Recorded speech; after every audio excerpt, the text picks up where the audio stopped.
everybody, when you know that death is hours away, weeks away, months away, what happens to people the world over? They start running marathons, they climb mountains, they raise money for people, for relational things. The reality of death brings everything into focus, and the things that matter most, you start living for the most in the time that you have got left.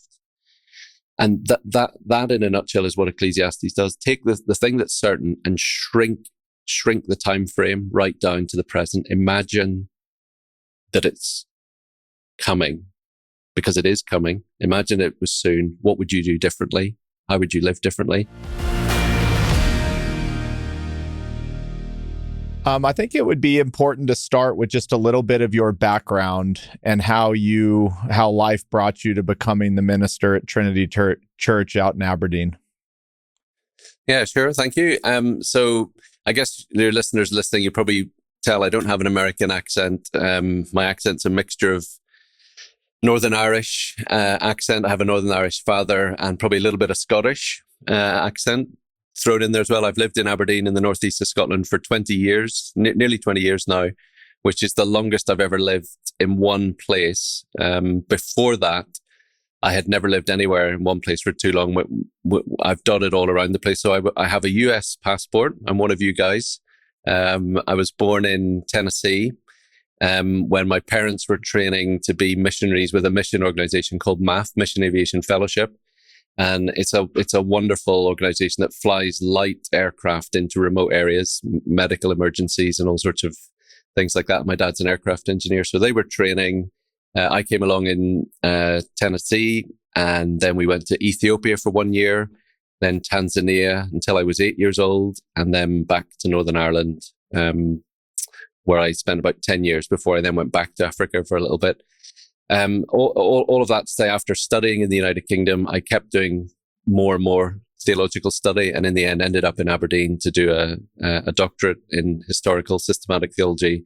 And the church family that we were in was such an amazing, wonderful place to be that we basically never left. I've stayed, became the minister of the congregation, and been with these people nearly 20 years, like I said.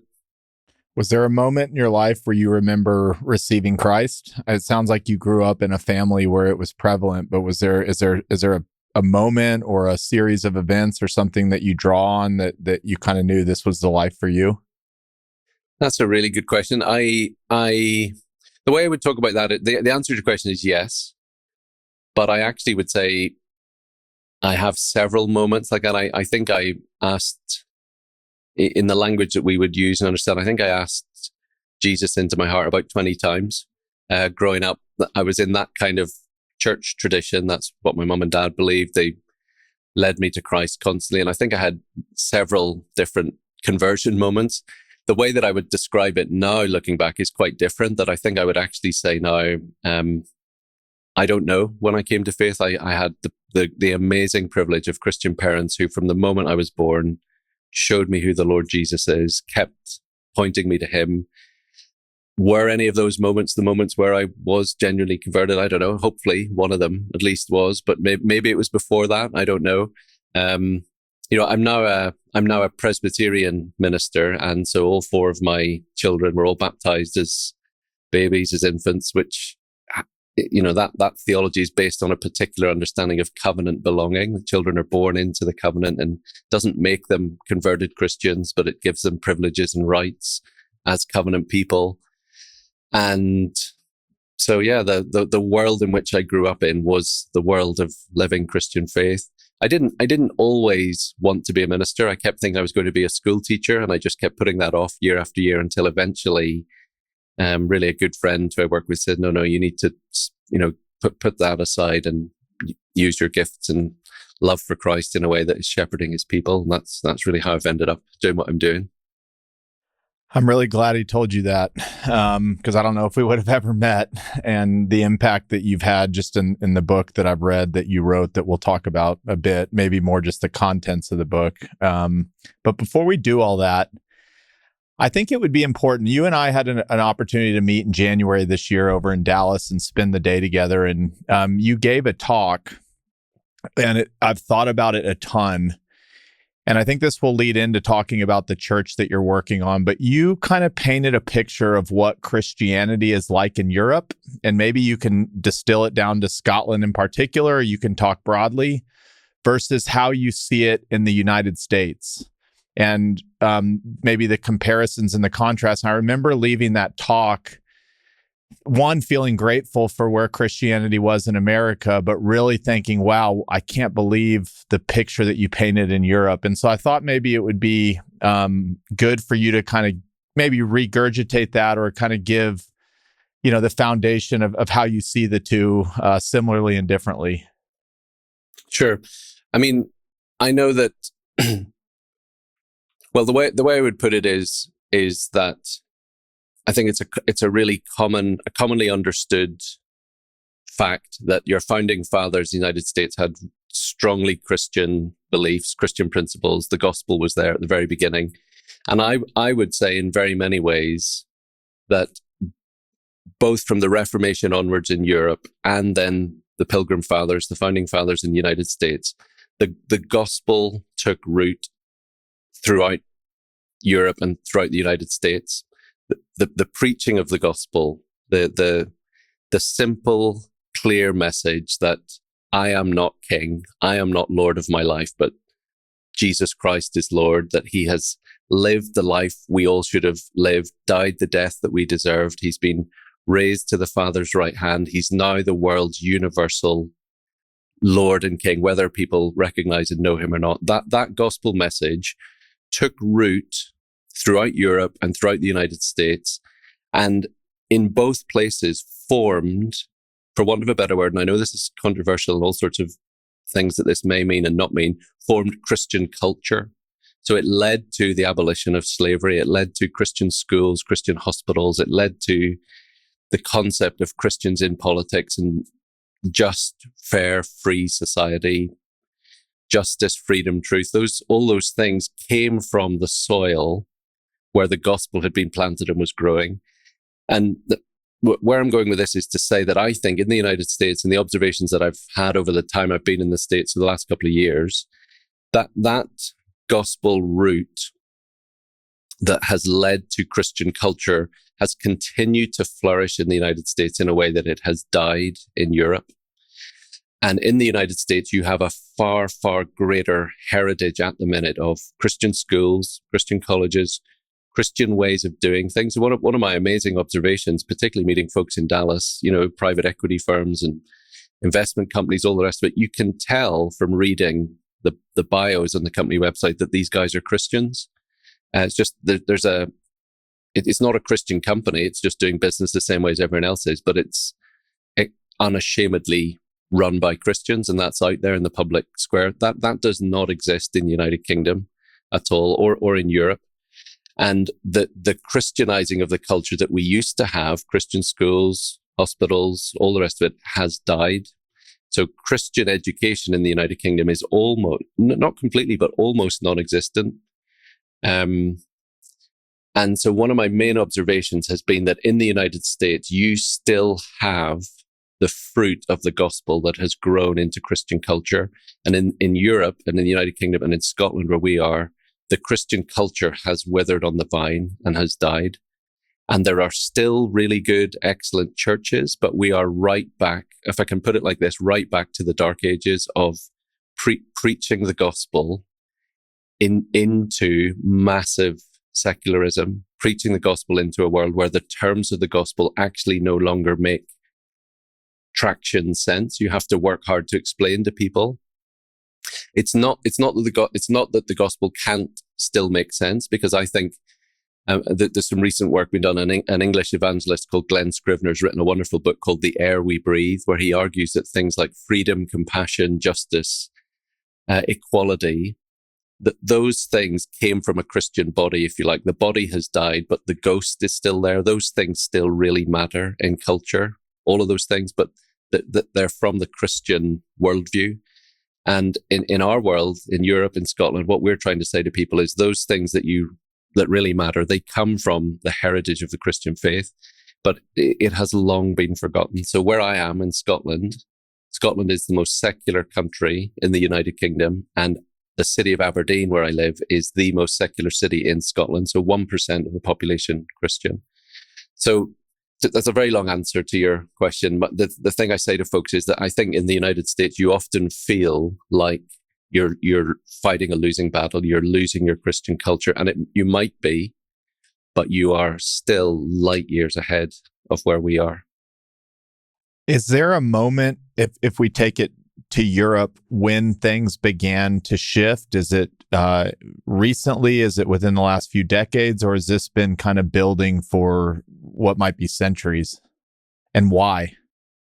Yeah, I think you'd probably need better minds than me to answer that. To be honest, I'm not a historian. I don't know exactly. I mean, I know that there's an English author called Andrew Wilson, who's just written a brand new book that I think is going to be really well received. That will be of interest to you on your side of the pond as well as here. It's called Remaking the World: How 1776 Created the Post-Christian West. So, you know, the year of the signing of Declaration of Independence, Andrew Wilson argues, was a seismic shift that has actually shaped where we are today. In that book, I haven't read the book yet, but I know that in it he argues that perhaps the most significant figure is David Hume, the Enlightenment philosopher.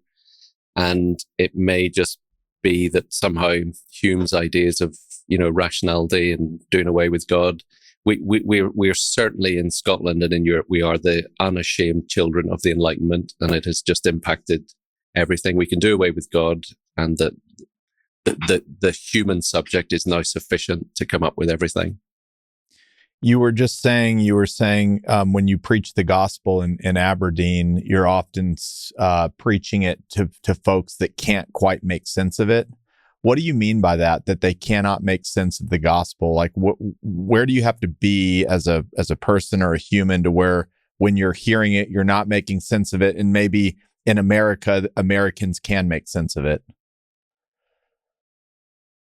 I mean, if you think about being in America, right, you grow up, your national anthem, you sing about God. And I suppose you could say in the, you pledge allegiance to the flag, in God we trust, and so on and so on. People, your presidents end speeches by saying, God bless the United States of America.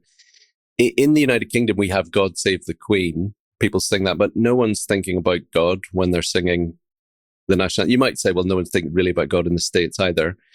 In the United States, God is somehow still in the language substrata of your culture. Here, when you speak about God or Jesus, it's not increasingly now the people that we meet in our church family who come off the streets. Those words mean nothing to them. So they don't have a bank of Bible stories that they learned as a kid. Oh yeah, Jesus, he did that. That increasingly you meet people who've never even heard of him. So you think of mission work, sending folks to parts of the world that are unreached people groups. Parts of the United Kingdom are increasingly unreached people groups. And partly that's a reflection of cultural diversity and immigration. So people arriving in the United Kingdom is changing hugely the makeup of the United Kingdom, which, you know, whatever the correct policies that need to be there, is a fantastic thing for the gospel. People are coming here. We don't just have to go there. But there just isn't a, you know, it's like learning a new language. You're trying to teach people that there is a God who made us. You're not in charge of your life. Someone else is. He has the right to say what is good and right and true. And people are like, oh, hang on. No, that's not right. I would imagine, and then being in that position, when you see somebody come to Christ, I don't know if the answer is, or what I'm trying to say is, it's like a more dramatic event, but it has to be incredibly inspiring to see someone that might not even have known who Jesus Christ was, even as an adult, come to see Jesus. I have to imagine that's a lot of the joy in your life.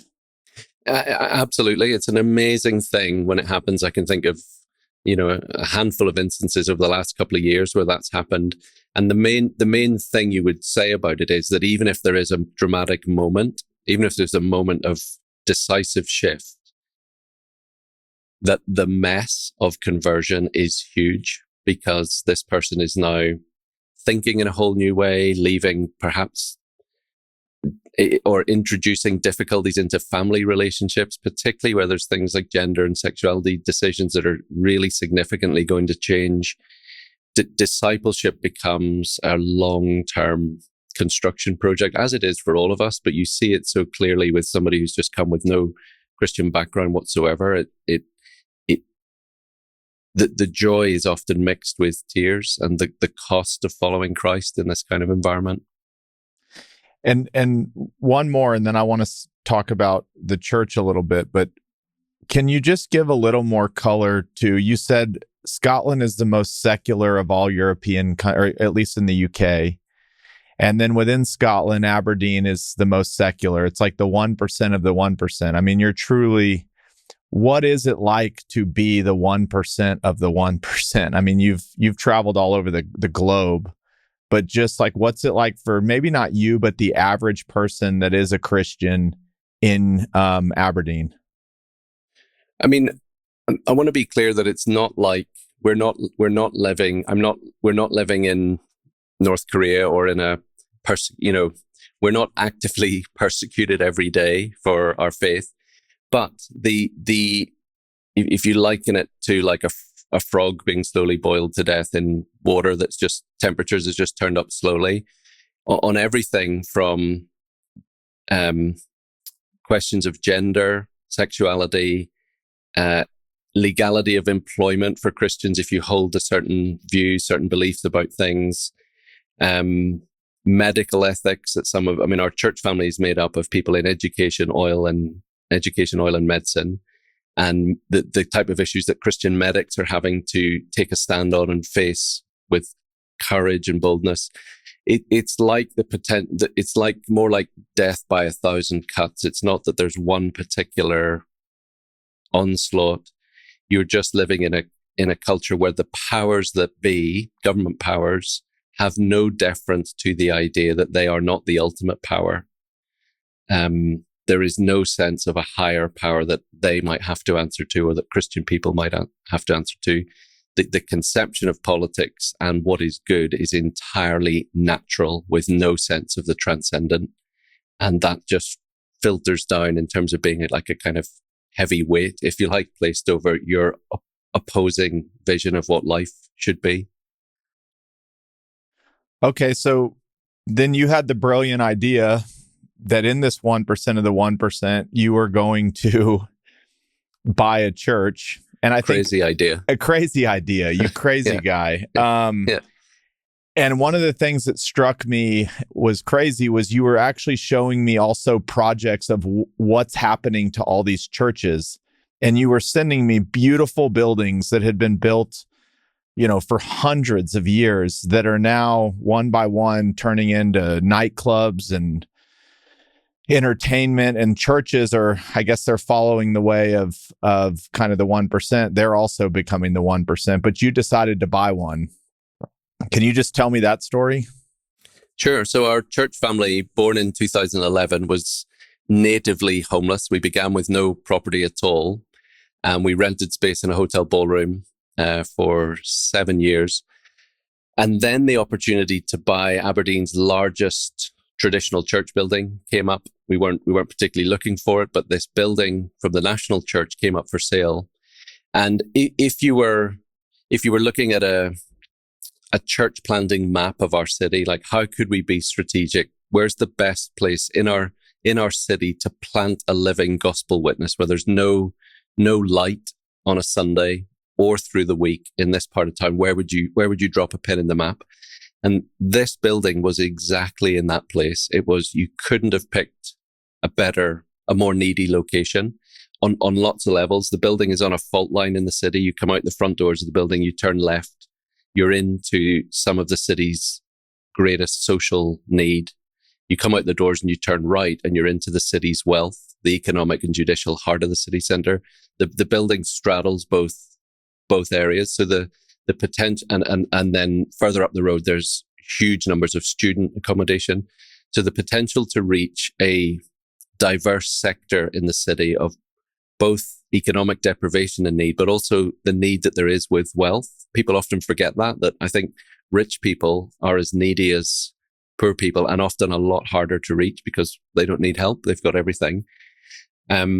We want to put the light of the gospel in this particular location, and this building came on the scene for us. So it was built in 1904, has been well loved by every congregation that has been in it ever since. But because there has been no gospel over the last decades in that church, the numbers have dwindled, it's declined, and we were able to purchase it. And to this day, Chris, it's the most amazing thing that's ever happened to us as a church, and it's probably the most stupid thing I think I'll probably ever do in my lifetime.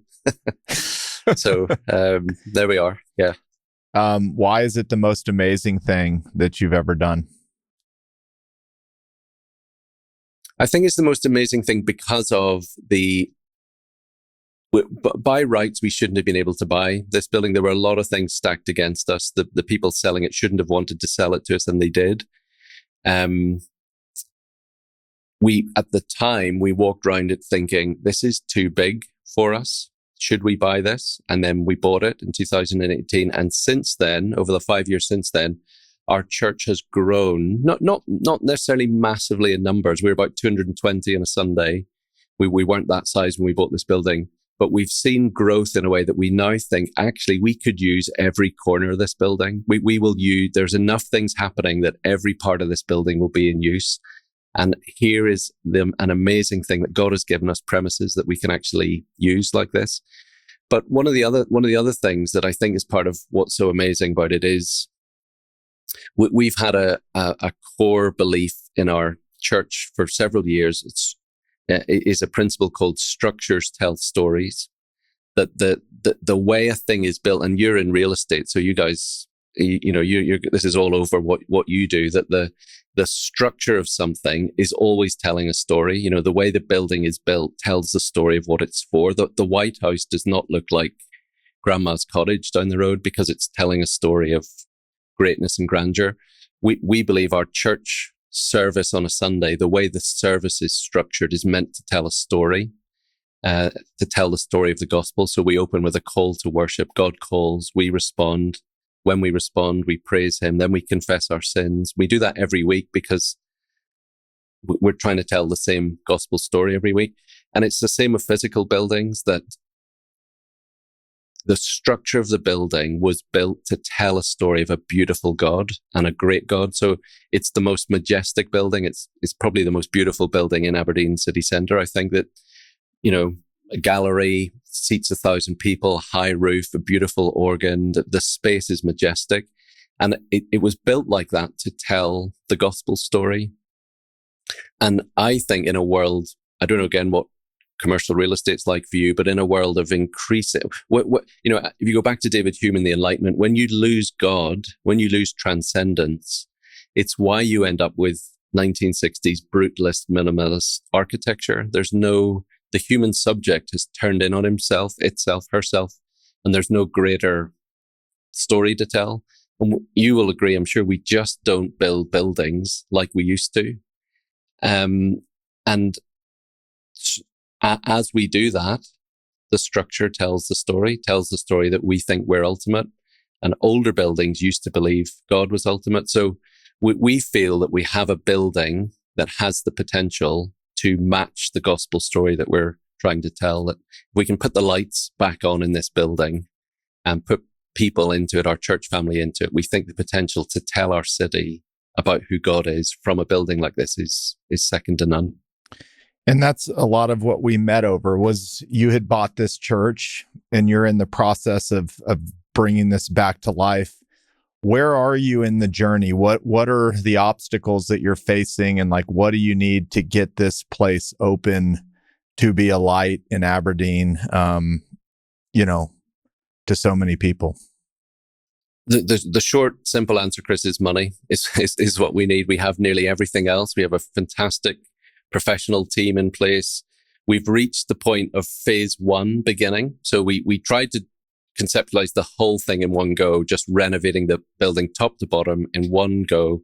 And the numbers, particularly with after COVID, the cost of the project has doubled because of COVID and mainly the war in Ukraine. That's what's hammered us really, with steel prices increasing. So we weren't able to afford to do it all in one go, so we split it into two phases. Phase one, the exterior of the building, fixing the roof, putting new windows in, cleaning the granite, and all external electrics. And we've got all the money for that, and that's all underway. But we're in the process of trying to raise £2.3 million to do the inside of the building. And we have about £500,000 towards that. We're still trying to find the rest. And it's as simple as that. There's a team ready to go. If we can, phase one will run through till April 2024. And then we just have to see where we are, whether we have to pause again or whether we're able to keep moving into phase two. If somebody here were listening and interested in learning more about it, how would they find how to know more about the church, maybe how to give, just maybe get more involved in one way or the other? Well, thank you. Yeah, the two main ways. You could go to our church website, trinityaberdeen.org.uk. trinityaberdeen.org.uk has a section on it, on the building project, clear information about how to give, both UK and United States. We also have a Trinity YouTube channel. If you just look up Trinity Church Aberdeen on YouTube, and that's probably the main place I would direct people to. We have two videos on there. One's a 10 minutes film telling the story of our building and telling the story of why we think this is worth doing. You'll see exactly what you mentioned, some of the stunning examples of buildings that have become pubs and clubs. And here's this one building that we're trying to keep as it was always meant to be, as a church building. But we've also got on there just a 1 minute, that's 10-minute film, but then we've got a 1:30 film that is just showing the work is beginning. That's the exciting one for me, that's saying it is actually happening. So if someone actually wanted to get a feel for the building, and if you feel you can't quite believe me that this building really is amazing, if you go to YouTube and look at take the time to watch the story, I think you'll see why it's captured our hearts so much. This is a dumb question. This is coming straight from an American. I'm going to be in Ireland next August. How far am I away from the church? Whereabouts in Ireland are you going to? That's an even better question. I just got, I heard my wife and I are planning a trip for a buddy's birthday, and I haven't actually looked at the invitation, but I will be out there. Well, let me give you an answer for an American then. That is, you're just next door. You just pop across to us. Your conception of differences, of distances, so vast that you could be in Aberdeen, genuinely, wherever you are, you're most likely to be flying into Dublin or into Belfast. You're an hour from Aberdeen.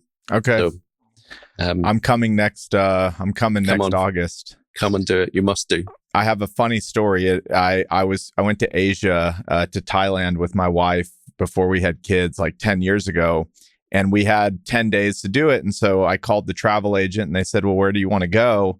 And I said, I'd love to go to Japan. I'd love to go to Singapore. I'd love to go to Thailand. And we have to make all this work in 10 days. And she emailed me back and she said, sir, you realize most of these flights are 12 to 14-hour flights. And in my head, I was thinking I was flying from Texas to New York, so I need to get my geography a little bit better. But yeah, your big flights to Ireland. But honestly, once you get to Ireland, you're right next door. You'll be amazed how small everything is once you get there. All right, I want to talk a little bit about how we found each other, which was a book that you wrote on the called Living Life Backwards, or Living Life Backward. And it was really a book about the story of Ecclesiastes. And if anybody listening to this hasn't read that, it's sobering, but also life-giving. And so I thought we could go back and forth on kind of what all that means. And I thought I would just lead it out with, how would you describe the book of Ecclesiastes? So I would say the key thing you need to know about Ecclesiastes, if you open a Bible and you find a book of Ecclesiastes, you need to know that it's a subset of a certain type of literature within the Bible. It's wisdom literature. And when you locate it with its cousins, or its brothers and sisters in the Bible, it helps you make sense of it. So the wisdom literature in the Bible is wise people who love God and who believe in the God of the Bible, looking at the world and telling you what they see in the light of knowing him and loving him. So the other wisdom literature in the Bible is the book of Proverbs and the book of Job, famously, a well-known book because of the suffering that Job experienced. The best description I ever heard is that somebody said that Proverbs is about the perception of order in the world. God created this to work in this way and that to work in that way. There is an order to the world. Proverbs is all about that. Being wise is knowing what the order of the world is. Job is about the hiddenness of order. Something terrible happens to Job and he can't understand it and he never really gets an answer to it. But God tells him, I know what the order is to everything, but you're going to have to trust me. And in that context, Ecclesiastes, you got the perception of order, the hiddenness of order. Ecclesiastes is about the confusion of order. That this world has been built to work in a certain way, and yet, it's not doing what I thought it would do. I've done all this working and I'm still not happy. How does that work? And the writer of Ecclesiastes is perplexed a lot of the time, scratching his head about how do I make sense of life. And so Ecclesiastes is a book, if anybody listening or watching has ever wondered how does life make sense and thinks, well, I'm not interested in the Bible because everything's neat and cut and dried, black and white. Open and read Ecclesiastes and there is your angst on the page for you in the Bible of all places. And another thing I'd say about how you would describe the book of Ecclesiastes is, and again, I think it's an attraction to the Bible. If you've ever thought of the Bible in a monochrome way, think of it like this: that if you're going to write a book that says life is perplexing and bewildering, and life often slips through our fingers, just as you think you've got hold of it, it disappears. Wouldn't it be an amazing skill to communicate that message by writing a book that leaves you scratching your head and the book itself slips through your fingers? The Ecclesiastes is a book, I think, where the form of the book mirrors the content of the book. It's a genius piece of writing that I'm going to show you that life leaves you scratching your head by giving you a book that leaves you scratching your head. Okay, so if I say to you, which is a line in the book, life in God's world is a gift, not a gain. What does that mean? So I think what Ecclesiastes does is it looks at human people. There's a tradition that King Solomon wrote the book. He may have done. We don't know for sure. I think it's very likely he did. There's a good case that he did do that. But whoever it was wrote the book after a lifetime of looking at the world and realizing that the things that human beings try to hold on to and to stuff in our pockets to make us happy, successful, healthy, wealthy, our pockets aren't big enough, that the more we stuff into them, the more we want. And sometimes we find ourselves with more than our hands ever thought we'd hold, and we're still left wondering, why am I empty on the inside? And so the message of the book is that life is not about gain. It's not about how much stuff you can get and accumulate and hold and own and achieve and do. But rather, life is about realizing that the very world we live in and the things God has given us to do are all a gift. It's undeserved. So the businessman thinks, how much money have I made today and where's my business going? But Ecclesiastes says, have you stopped to realize that the very fact today you have breath in your body is undeserved, lavish gift? And have you thanked God for it? And the meal that you had at breakfast with your wife and your kids, was that one of the most stunning things that's ever happened to you? Or did you just take it for granted and move on into the day? And Ecclesiastes is a kind of, to put it in tech terms, it's a kind of slow motion book. Slow down, stop, reflect on what God's given you. And some of that comes from this idea of order. Again, perception of order, hiddenness of order, confusion of order. The order that God has put into the world, Christians believe, is that we were meant to work, we were meant to rest, we were meant to eat and drink and enjoy relationship. That's what God gave Adam and Eve in the garden to do. Love each other, love the world, tend the world, turn the world into a garden like Eden is a garden, and relate well to me and to each other. And that's life. That's all there is. That's what creatures should do. And Ecclesiastes says, yeah, but what we've done is taken all that and said, that's a good starter for 10, but now what else can I achieve? And Ecclesiastes says the more you go down that road, the more pain there's going to be ahead of you. All right, I got to keep going on this. This is for me and anybody else that cares. But another line is, all are from dust, and to dust all return. And then there's the constant, you kind of say life is but a vapor. And we're not going to be really remembered when we're gone. There's only very few people that remember us. And once they're gone, we kind of disappear with the world. It's a really happy book, isn't it? Really cheerful. But we're going to get there because it gives you life. And I think you've already started on that path, but I'll work the conversation there. Why should I be in business? And why should I care about my business's success? And why should I have any care about my business, knowing that nothing's really going to matter in the long run? I'm just a speck of dust when it's all said and done. So that's such a good question, Chris, because some people confuse the message of Ecclesiastes with the kind of nihilist epigram of eat, drink, and be merry, for tomorrow we die. Ecclesiastes is very close to that. Ecclesiastes says eat, drink, and tomorrow, eat, drink, for tomorrow you will die. But what's different about it is it doesn't say, and therefore nothing matters. Ecclesiastes' message is eat, drink, and be merry, for tomorrow you might die, and after that there is judgment. Ecclesiastes has a really strong sense that there is a good God in heaven who will bring everything to order and everything to account. And what I think should give the Christian businessman, in the same way as the Christian pastor and the Christian studio tech guy, or the, whoever, whatever it is we're doing, what should give our temporal moments meaning is not just the temporal moment itself, but the reality of judgment. That one day I will give an account to God for what I've done. And Ecclesiastes says one of the things we will give an account to God for is, have you enjoyed the world that I gave you? So, I mean, I know some of the concepts here are so big and hard to get across. Hopefully they come out in the book in different ways. For the Christian businessman, I think Ecclesiastes says if you are in business to be known as the biggest dog in town and the greatest success in your field that there's ever been, and for people to remember you for all time, well, you might get there, but very, very few people actually do. And even the ones who do you really remember them 100 years later, 200 years later? You have your time on the stage, you are here and you're gone.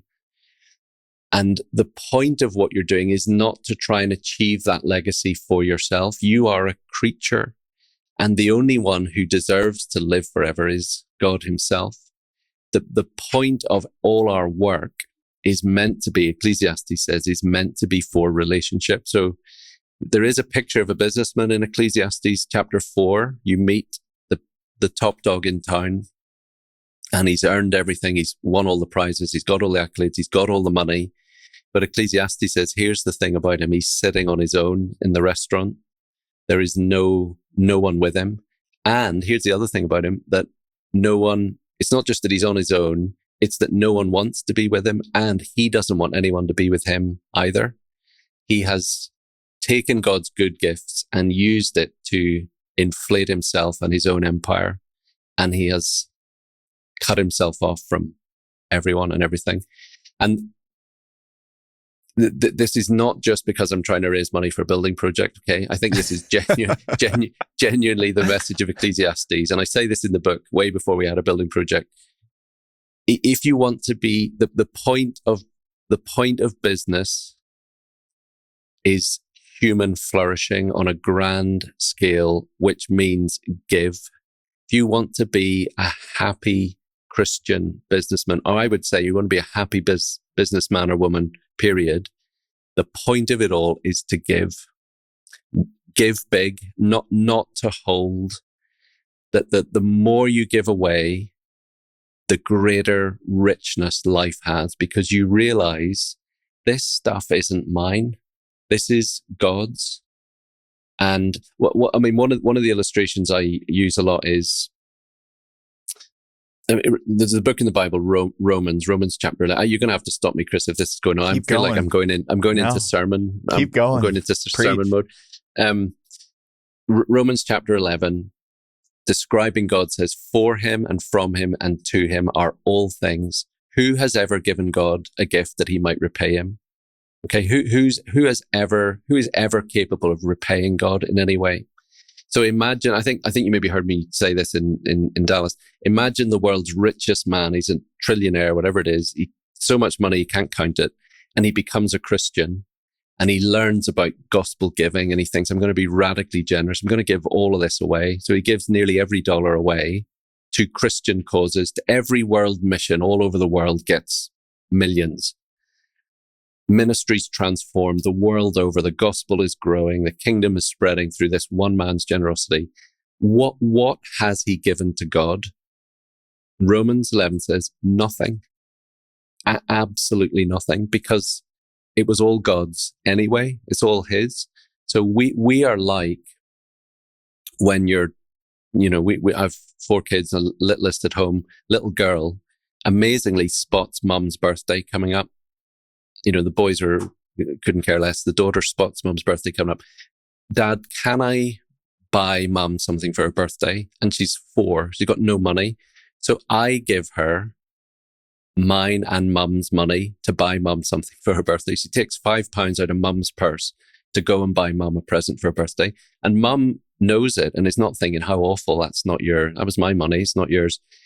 It's what a parent does. Here's what I have, I give you, and the love that comes back is priceless. God is like that with us. So your business, every business, it's all God's given to you. It's not actually yours. And Ecclesiastes is just a book that says, when you know that, it is astonishingly liberating. You can give and give, and you're not thinking, I need all this stuff. I don't know. Does that make sense at all? Does that come out the right way? It makes sense. I mean, and it makes a lot of sense because it's often the absolute opposite of what you hear all the time. So it makes sense. It's not the easiest pill to swallow. When every waking moment in most people's lives, you just aren't getting this dose of wisdom constantly. But it makes total sense. I remember you talking about the trillionaire, and I remember at the end you saying he's given God absolutely nothing. And I mean, it's important to be clear in that is, of course, he is giving God, and what he's done. In that example, it's amazing. What he's done is brilliant. But the correct phrase, I think, is he's not repaying God. It's all God's anyway. Okay, then you go on to say, or Ecclesiastes goes on to say, if you really want to enjoy life, it's something like death can radically enable us to enjoy life. So I think a lot of people are maybe scared to die, or death is not something, one, we really want to think about. And while you're younger, I think probably more, you don't even really consider, it's almost like this won't happen to me, or you go about your days as if death is not going to happen to me. Obviously, the older you make it through this life, it probably becomes something you think about more. But maybe we can just start with, why do we not really consider it? And then maybe finish that on, why does considering death or embracing death actually bring joy to our life, or should bring joy to our life? Yeah, thank you. Those are great questions. Why do we not actually consider death? I suppose we're so experience-based, aren't we? We, unless we've experienced something, we don't know what it is or how to think about it. And we don't often think about things we haven't experienced. If you're alive, you haven't experienced death. So death is something that happens to other people. That's the kind of just basic observational level. I think at the deeper level, there's a profound fear. Death is the unknown. We know about horrible deaths. We know about the pain of death and losing family members and close friends. Death is so awful, such an offense and an affront to us that we drown it out and we push it away. We don't want to think about something so terrible. In chapter 1 of the book, I called chapter 1 "Let's Pretend," and it's the idea that the way that we do life as modern people, pre-moderns didn't do this before the Enlightenment, but the way we do life as modern people is based on, let's pretend that death is never coming. Death is not happening to us. It'll happen to someone else, but not to me. Yeah, and what you had a second part to your question, which was why does, once we at whatever point you are in your life, come to grips with mortality or death, it actually could bring joy to your life? Yeah, so that I think gets to the heart of the genius of Ecclesiastes, and why Ecclesiastes is not actually the depressing book some people think it is. So what Ecclesiastes does, okay, is it says, right, let's just stop for a minute and think. Your life today, what is the only thing that is certain? There is only one certainty about your life, and that is that one day you will die. It's true, isn't it? If you think about it, that's what Ecclesiastes says. The same end overtakes all, rich, young, poor, righteous, unrighteous. The same end is coming to them all. That there is actually nothing else certain about your life. So I'm sitting here in a studio with a good friend of mine, and when this is over, I'll get in the car and drive home. That's my plan. But will that happen? I hope so.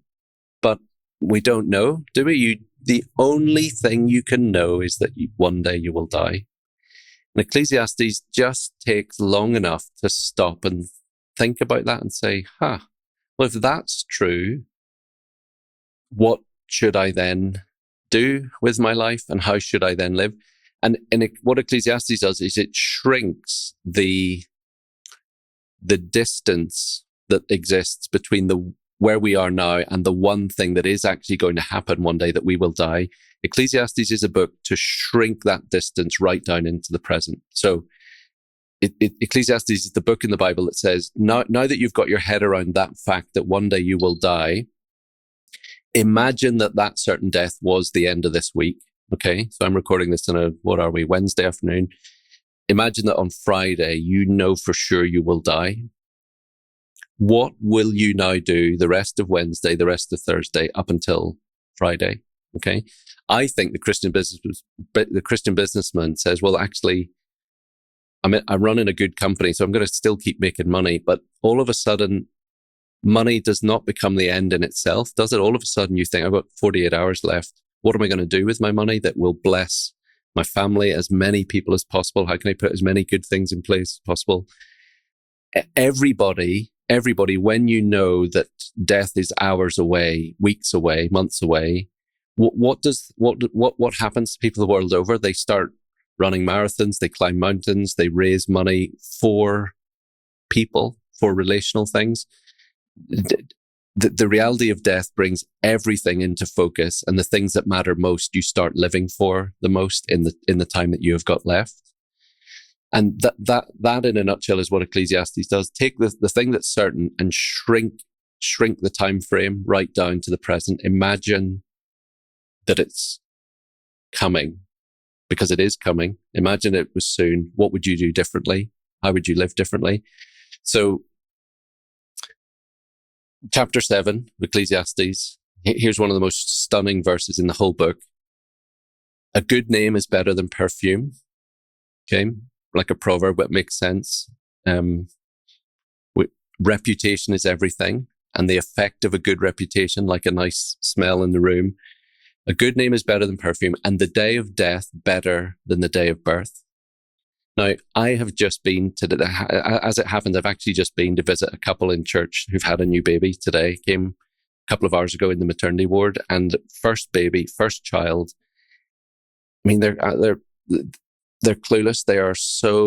They're on cloud nine. They have no idea how knackered they're about to be in a couple of weeks. You know, they're just holding this precious bundle, and their hearts are bursting with joy. It's one of the most beautiful things I get to do, to pray with them and hold this little baby in my arms. How on earth is the day of death better than what I've just witnessed?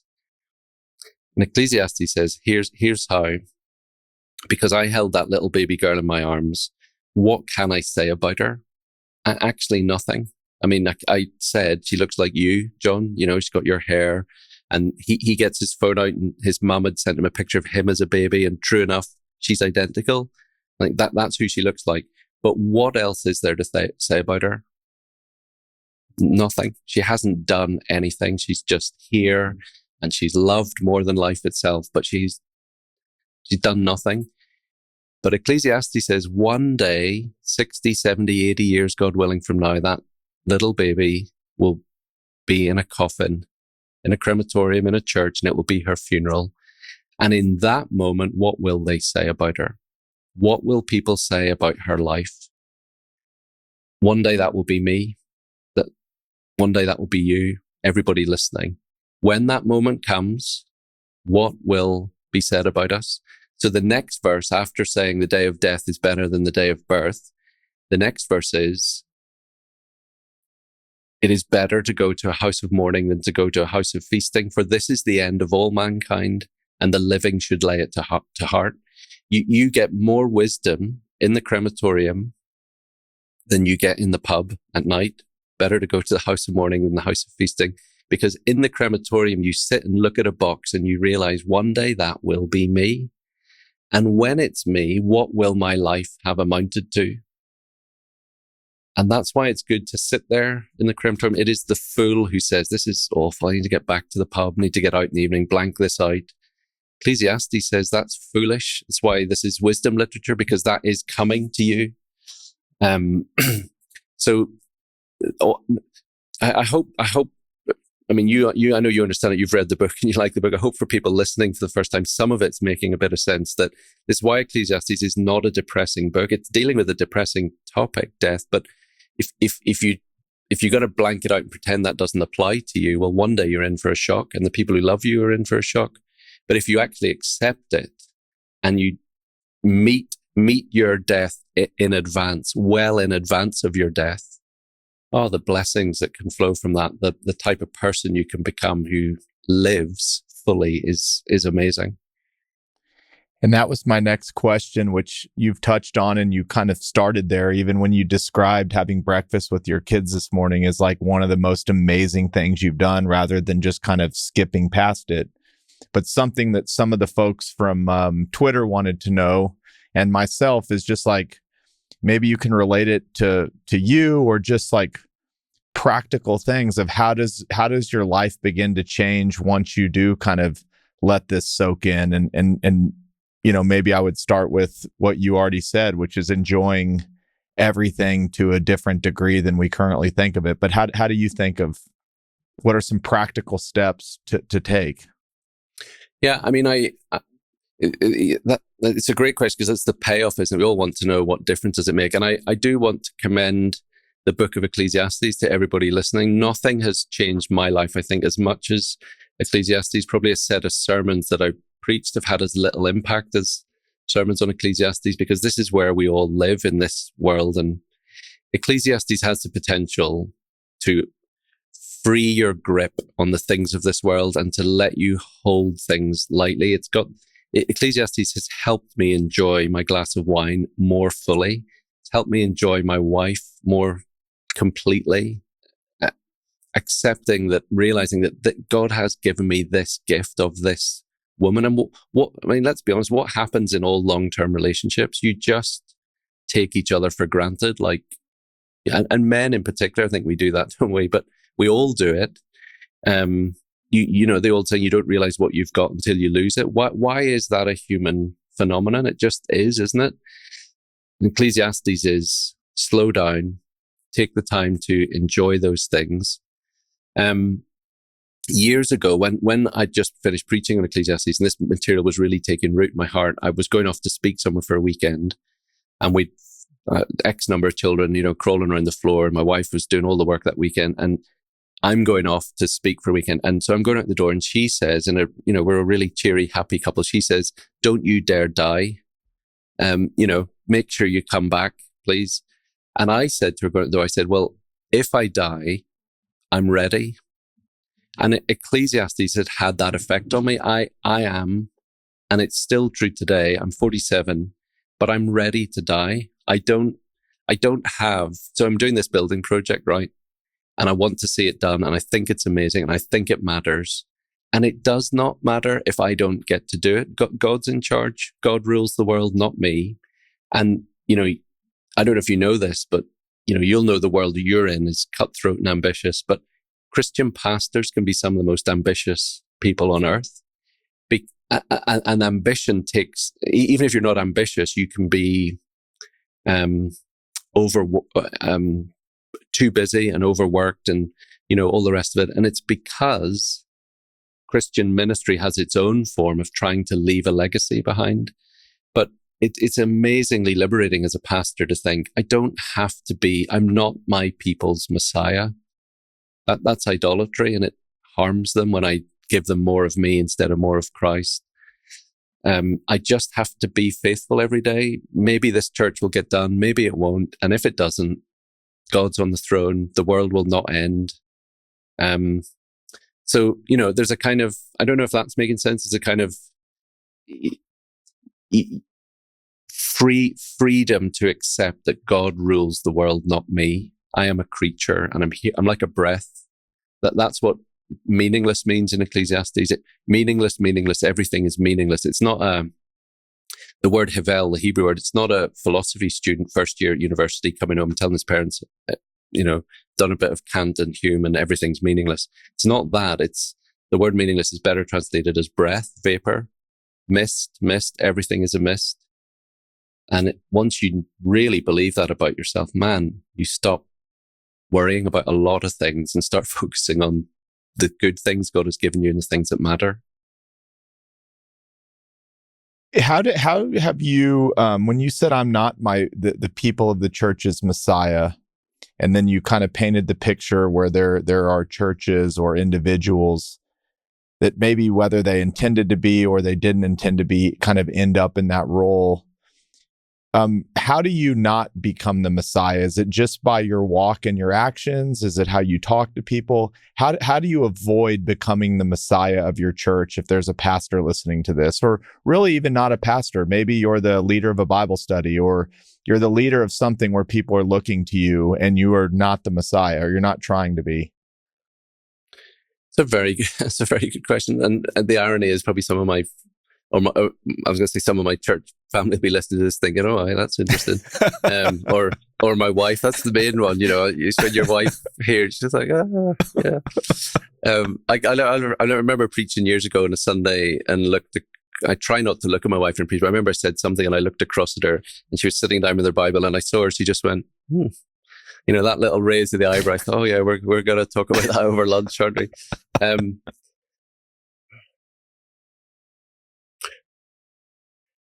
I think it what it practically looks like is saying no to people and not being Stanley Hauerwas, an American theologian, he has a phrase that talks about a pastor who becomes a quivering mass of availability, quivering wreck of availability. The ability, not being your people's Messiah means showing them that your natural family needs to come first sometimes, not your church family, that you're not always working, that you have a day off, you take holidays, that I don't know, I'd probably need to think about that a little bit more. Because when I think of Jesus, even in the Bible, he wasn't available to everybody. Exactly. And I read something the other day that said if Jesus was on earth today with 7 billion people and all the media and iPhones we have, everybody would know he was here. And so even if he was here, the opportunity for you to probably ever get to see him anyway is so limited if we were living within kind of earthly realm. And I thought about that because I've thought, if Jesus was here, I would just go fly and see him.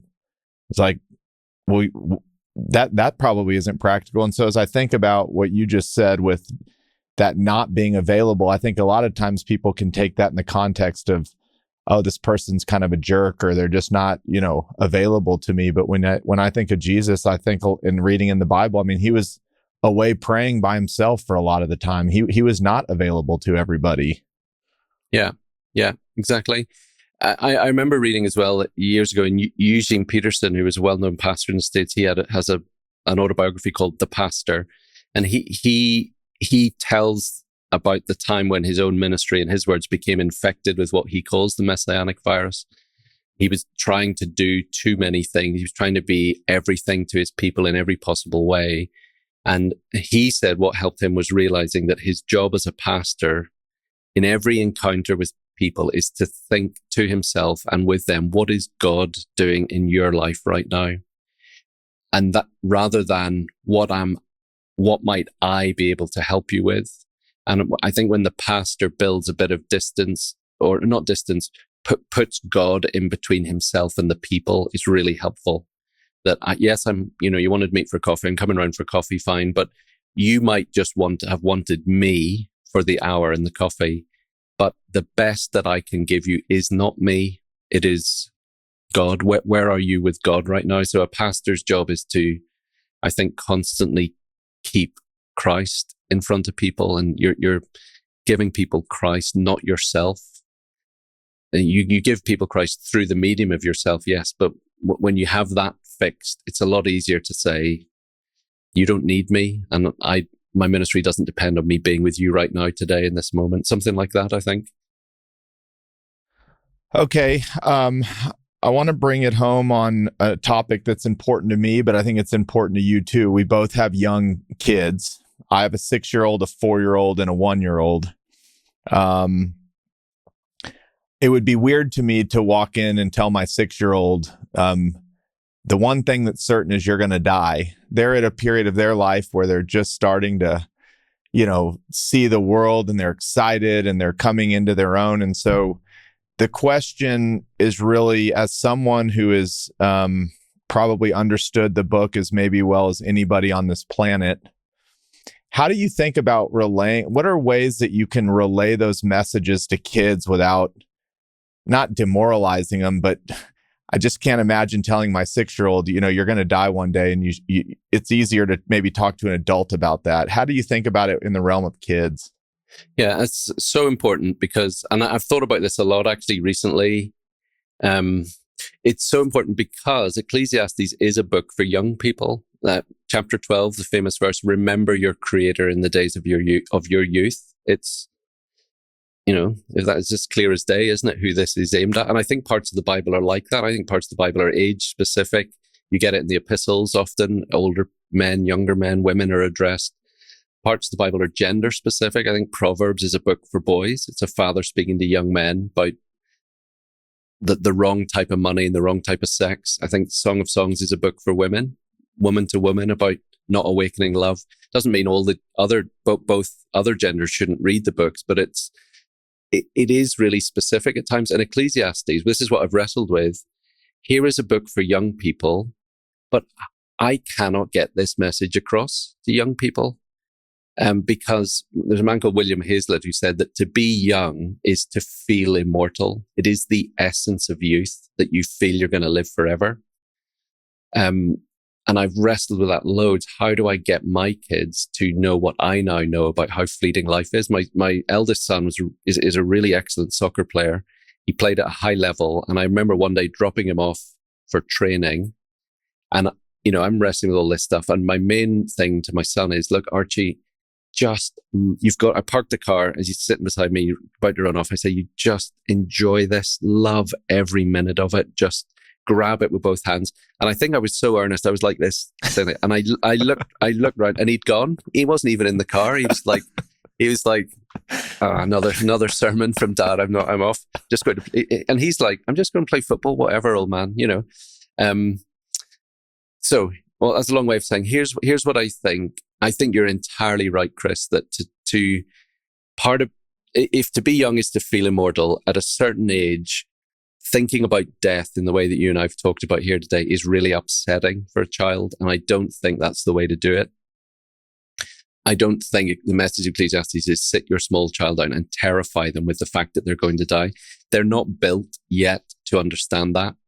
And here's the best that I can come up with, that the best way to help our kids understand this is for you and me as dads to be dads who understand it. So will your kids grow up to say, Dad was a really successful businessman, but we don't know him and we never spent time with him? Or, yeah, Dad was great at what he did, but he put Mum first and he put us first and we got all of him, as well as somehow he made it, fantastic job of his business. Will my kids say church came first, Trinity family first, Gibson family second, and at the same time, all he ever did was talk about that old church building, because that's what they make fun of me for talking about wood and windows and all sorts of all these architectural things that they just roll their eyes at. When it comes to our kids, what we want as parents is, what can I teach them? Give me a tip, a book, a way of communicating this information.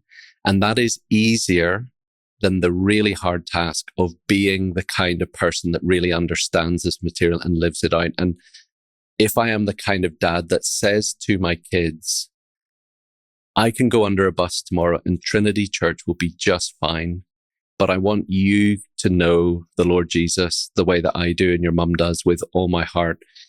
That's harder, isn't it? But that's the real challenge. I think that we will teach our kids the message of Ecclesiastes by living the message of Ecclesiastes. Do they see that I am radically generous? Or do they see me give lip service to that, but actually build my securities in the vault? Or am I open-handedly giving in a way that they're amazed at? And am I treasuring the good things in life? Or am I left as a child to get on with them myself because dad's too busy working? Those are the kind of ways to do it, I think. David, I think that's a perfect way to end. I say all this thinking, right now my kids are going to watch this and I'm really in for it. Well, then I'll ask you one more question. And this isn't necessarily in Ecclesiastes, but it's something that I think about a lot. I believe it's in Mark, and I think it's in Matthew as well, but I know it's in Mark, where they basically just talk about sometimes the hardest people for you to reach are the people closest to you. And you kind of just made that joke about my kids listening. And there's oftentimes on this podcast, I'll say something and then I'll walk out and be like, oh, if only my kids thank God they're young.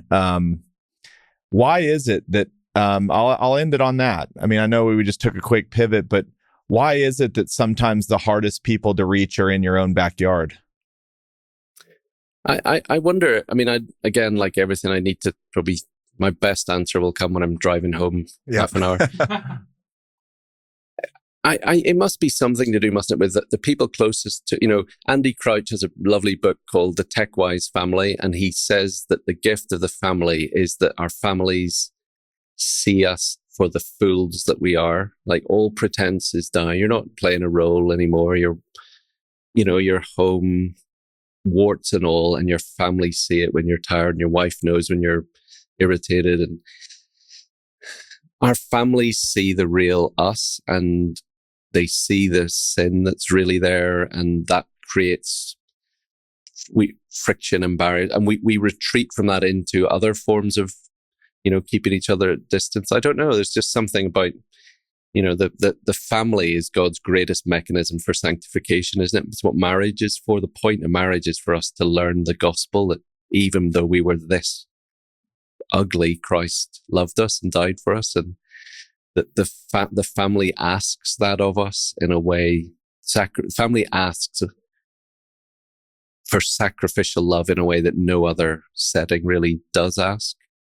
David, this was a great way. I'm just getting my day started. Your day's, you're heading to dinner, but this was fantastic, and I really, really appreciate your time today. Real pleasure. I've really, really enjoyed talking to you, Chris. It's been really fantastic. Thanks so much for having me.